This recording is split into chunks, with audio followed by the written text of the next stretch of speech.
ایمان کی قدر کرو، ہے اللہ کا شکر ادا کرنا چاہیے۔ میں ایک دعا بتاتا ہوں آپ کو، ویسے میں ایک چوٹ کرنے کے لیے بات کہتا ہوں، آپ نے دل سے پوچھو کہ ہم نے اللہ کا صرف اس لیے شکر ادا کیا ہو کہ اللہ تیری مہربانی تو نے مسلمان گھرانے میں بنایا ہے۔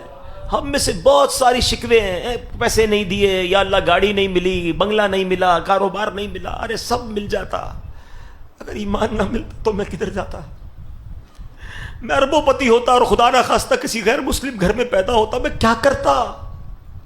ایمان سے بڑھ کر کچھ نہیں ہے، ساری دنیا کی دولت ایک طرف، ایمان کی دولت ایک طرف، اور ہمیں تو بن مانگے ملا نا، نو اسٹرگل، نو پرابلم۔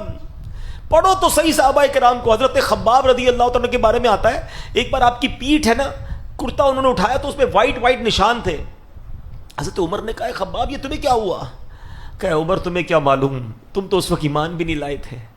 جب میں مسلمان ہوا نا تو میرا آقا مجھے چلتے ہوئے کوئلوں پر لٹاتا تھا، جلتے ہوئے کوئلوں پر ہم بکرے بوٹیاں بناتے ہیں، کبھی سوچا اس پہ کوئی بندہ بھی لیٹ سکتا ہے کیا؟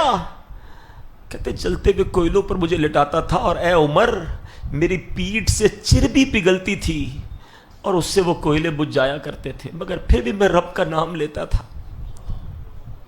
حضرت عمر کہتے ہیں خباب یہ پیٹھ لاؤ، میں اسے چومنا چاہتا ہوں جو اسلام کی خاطر جلائی گئی ہے۔ کیا تکلیف ملی ہے مجھے اور آپ کو ایمان لانے پر؟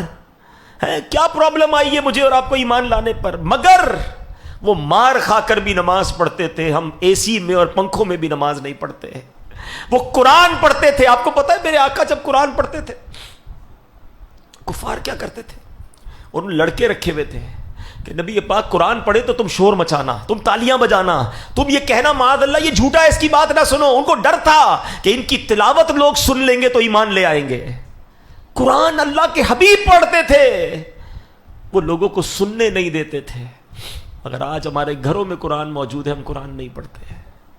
We have to answer for those all things۔ کبھی کہیں تو جواب دینا پڑے گا نا کہ یار وہ لوگ مار کھا کر عبادت کرتے تھے اور ہمیں سب چیزیں میسر ہیں، مسجدیں ہماری گلیوں میں ہیں، اذانیں ہمارے پاس ہو رہی ہیں، مگر ہمارے پاس نماز پڑھنے کا ٹائم نہیں، مسجد میں جانے کا ٹائم نہیں، قرآن کھولنے کا ٹائم نہیں۔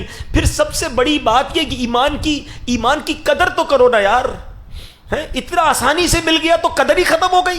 آج کسی کو احساس ہی نہیں ہے۔ آپ کو پتا ہے اللہ کے حبیب علیہ الصلوۃ والسلام یہ دعا کیا کرتے تھے، یا مقلب القلوب ثبت قلبی علی دینک، اے دلوں کو پھیرنے والے میرے دل کو اپنے دین پر ثابت قدمی عطا فرما۔